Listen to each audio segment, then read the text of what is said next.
Hello, good morning, sir. Did you find everything okay? Oh, yes, I did. I found everything super easy. I've just noticed that the prices are going up a little bit, and they're a little bit too high for a working man like me. Hopefully, that has nothing to do with the current president of the United States. I'm sure it doesn't, sir. We're just having a rough time getting different products in. All right, sir, your total will be $128.63. Oh, wow, that seems a little steep. Well, I have that much money, which means that it will actually cost me and my family nothing, which means that technically all these groceries here cost $0. I mean, sir, you're not wrong, I guess, but you still have to pay the money. Do you have it? Oh, yes, yes, yes, yes, yes, yes, yes. I have the money. Excuse me, sir, but do you have $200 I can borrow and never pay you back, but I will act like I will? No way. Why would I give you that money? Well, you are rich. You need to start paying your fair share, sir. Sir, you can't do that. Either you pay for the groceries now or I'm calling the police. Okay, okay, okay, okay. I will pay it. Hopefully, I have enough. I might need to raise my debt ceiling a little bit to get it. I just want to let you know that all these groceries actually cost $0.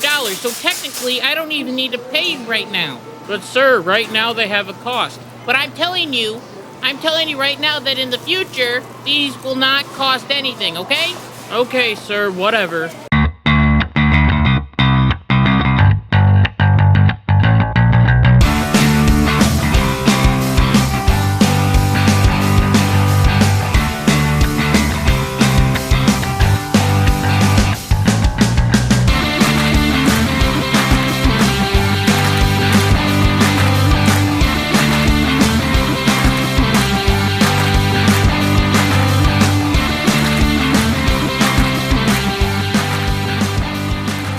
Hey, what's going on, everybody? It's Kyle Dockery with the Dockery Docket.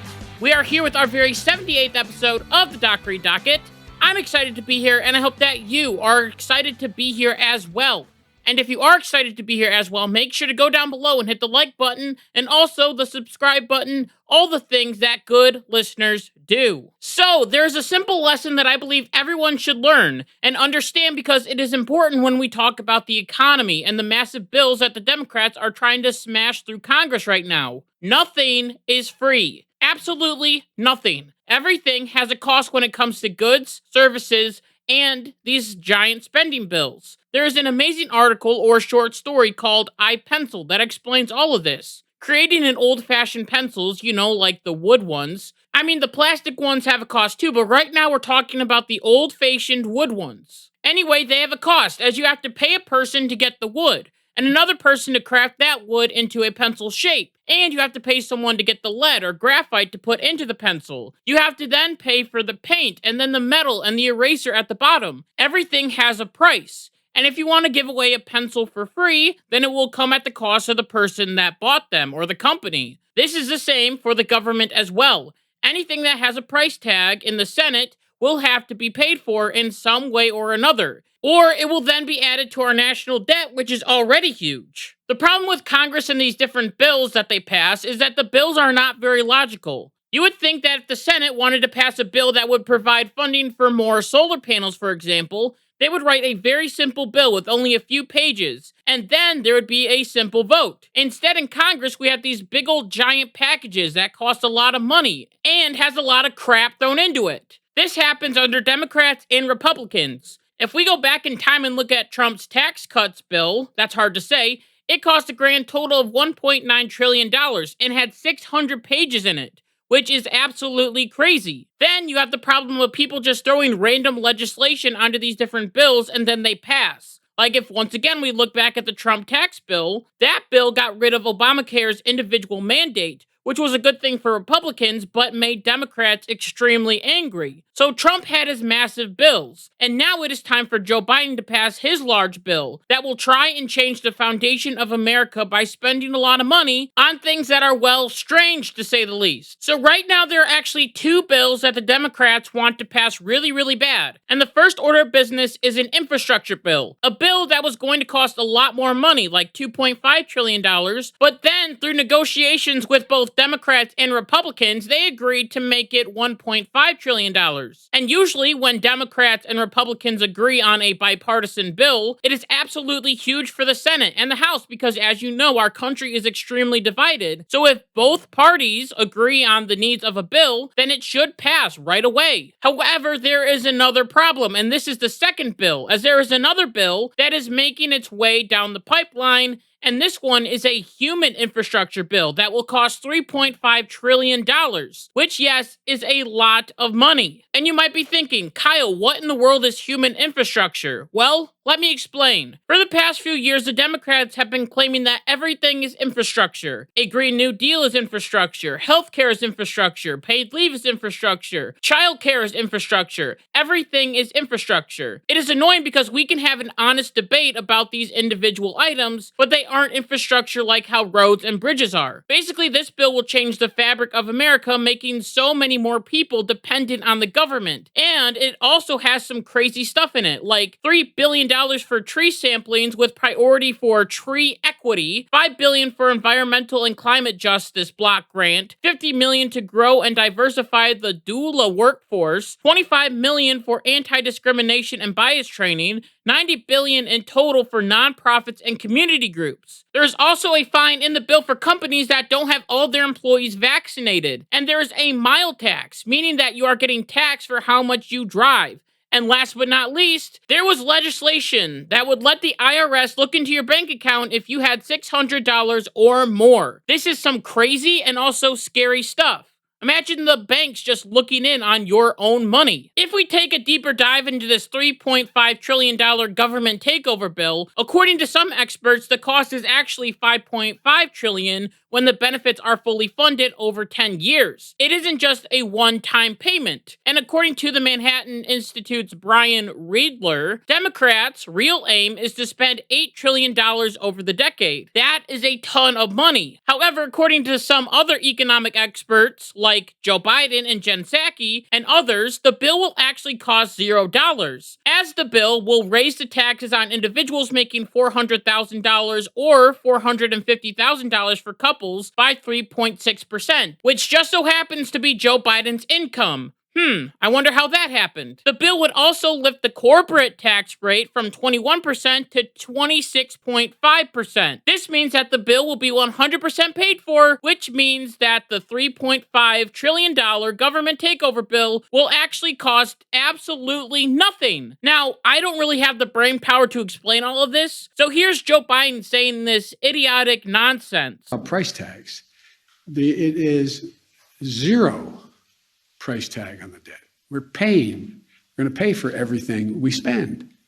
So it's not, people, understandably, well, it started off at 6 trillion, now it's 3.5 trillion, now is it going to be 2.9? It's going to be zero, because in that plan that I put forward, and I said from the outset, I said, I'm running to change the dynamic of how the economy grows. Oh, I get it. So it's like going to the grocery store and buying all these groceries and the total is like $205 and you say, I have that much money. That means it actually costs $0.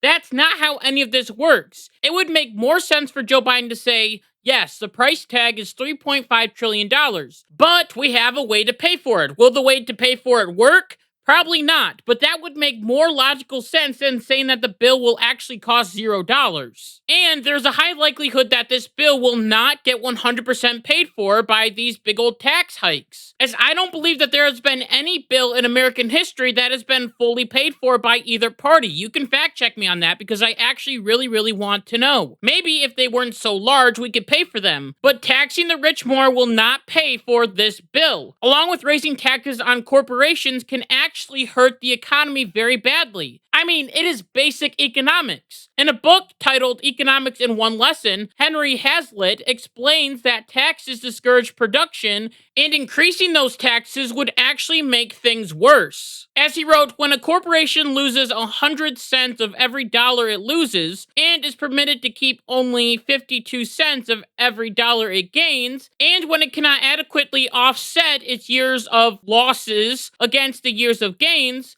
its policies are affected. It does not expand its operation, or it expands for only those who attended with a minimum of risk. People who recognize the situation are deterred from starting new enterprises. Basically, what he's trying to say here is taxes on corporations make it harder for corporations to do different things. A corporation can't pay someone $15 an hour because they have to pay this new tax. So they will either have to fire all their employees or they will have to pay their employees lower wages. Corporations will have to try and survive these different tax hikes, which also means that they might have to raise the prices on different products that they have to make up for the taxes that they have to spend. With raising taxes, there are negatives all around, and hopefully we can clearly see that it is a terrible idea. Jen Psaki was absolutely shocked by this economic reality, as she was asked a question about this. Here's that video. Republicans are pointing to in the analysis from the Joint Committee on Taxation. They say, according to, if I've read the chart correctly, more than 16% of taxpayers would see their taxes increase under the bill that's approved by the House Ways and Means Committee. Will the president sign that bill as it is coming out of that committee, or will he insist on the changes so that he will maintain his commitment that taxes won't go up on people making $400,000 a year? I have not looked at the document or the report that you have put out. Obviously, the president, or that you have referenced, I should say, that the Republicans put out. Obviously, the president's commitment remains not raising taxes for anyone making less than $400,000 a year. There are some, and I'm not sure if this is the case in this report, who argue that in the past, companies have passed on these costs to consumers. I'm not sure if that's the argument being made in this report. We feel that that's unfair and absurd, and the American people would not stand for that. But I will take a closer look at this report and get you a more substantive response. Go ahead, Jackie.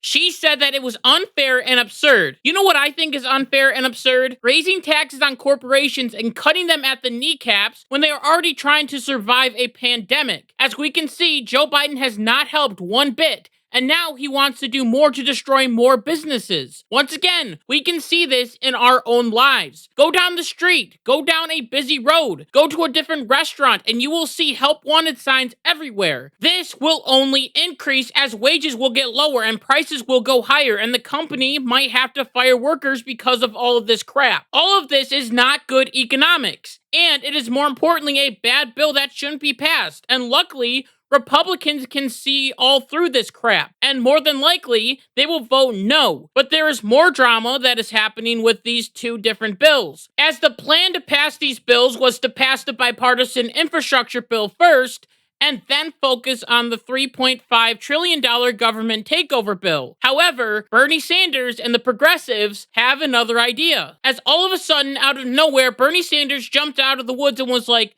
"No, we can't pass the infrastructure bill until we pass the government takeover bill." And all of the Bernie Sanders progressive socialist Scrooges are right behind him on this. Why would Bernie Sanders want to destroy a bipartisan bill that both Democrats and Republicans agreed on? Well, it is all a trick. Bernie and the progressives know that the infrastructure bill will more than likely pass because it is bipartisan, but they know that the government takeover bill won't pass because it is full of raising taxes and a total of $3.5 trillion.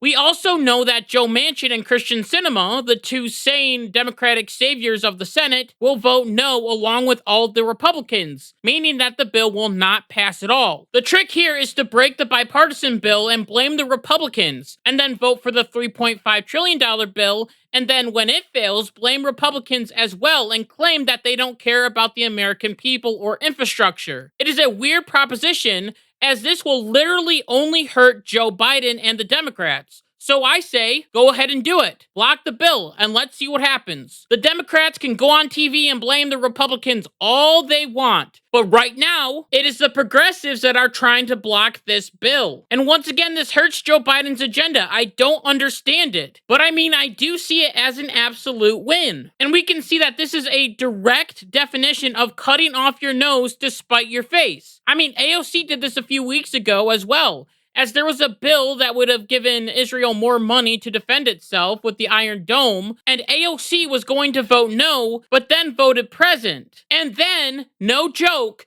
cried on the Senate floor. Watch her and other progressives do the exact same thing, as they will vote no on this infrastructure bill, and then they will all cry and be like, why are the Republicans so mean? Well, it's your fault that the bill hasn't passed. If you want the bill so bad, then vote yes. The sad fact is that this whole stopping the bill is actually working. As I said before, the plan was to vote on the infrastructure bill first and then the government takeover bill, but the progressives want that flipped. And this bill was actually supposed to be voted on last Thursday, but at around 9 o'clock, Nancy Pelosi decided to delay the vote because the progressives and Bernie Sanders, who hasn't done anything productive in the last 100 years or so, along with the other progressives like AOC and the Squad, are now in control of the Democratic Party. So Nancy Pelosi has to talk to her radical wing, so maybe one of these two bills could pass. Let me be a little bit honest with you right now. This episode is very hard to write because things are changing all the time. So all of this could be completely wrong when you're listening to this episode, as I have to speculate a little bit about if these different bills are going to pass or fail. I believe that if Nancy Pelosi and Joe Biden sweet talk the progressives in their own party, the infrastructure bill will pass. But when the vote for the government takeover bill happens, it will fail, leaving all the Democrats' hopes and dreams with it. And Joe Manchin and Christian Sinema will be seen as the heroes of the Republic, as because of them, we don't spend trillions and trillions of dollars on things that we don't actually really need. It will fail, and it will lead to more debating.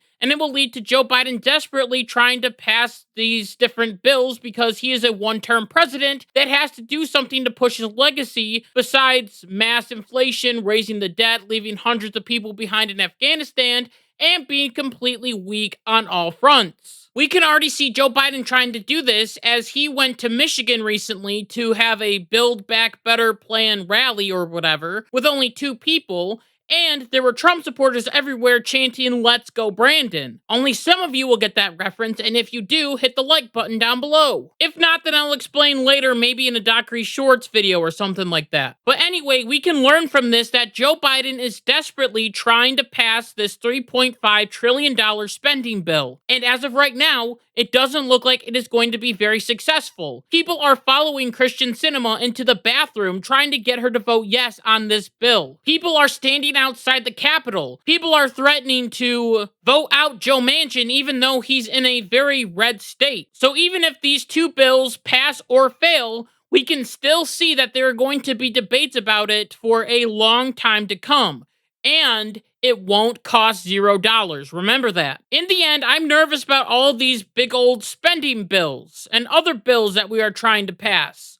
We can see right now that Joe Biden is trying to go on this big old spending spree, and he thinks that it won't hurt anyone or anything. What this spending does is hurt the economy terribly. It causes inflation to rise, meaning that the cost of everything will go up, and the economy should be doing a lot better right now, because we are coming off of an economic coma. It should be going up, but it is actually going down because of the policies put into place by Joe Biden. This $3.5 trillion spending bill is not a $0 bill. Instead, it is a massive spending bill that we, the American people, will have to pay for. No matter how many times the left says it, no matter how many times the progressives say it, the rich will not pay for this bill. The bill will be paid by us, the average American people. And we also need to learn that America has to stop spending so much money if it wants to survive. In a past episode, I mentioned this and mentioned that Rand Paul was talking about how the government is wasting money on different random things, and a person on Facebook called me out on this and said, "Hey, what about the military budget?" And now I hate to say it, but that person was right. We do need to cut back on our military spending. We need to cut back on all of our spending before we are in a pool of debt that we will never be able to get out of. And then our kids and our kids' kids and our kids' kids' kids' kids and our kids' kids' kids' kids' kids will have to pay for all of it. And that's not fair on them. Just remember, nothing is free. Everything has a cost. And hopefully, Joe Biden will learn that very, very fast. And with that, I just want to thank you so much for listening to this episode of the Dockery Docket. And until next time, like my mom always says, be good, be kind, be loving, goodbye.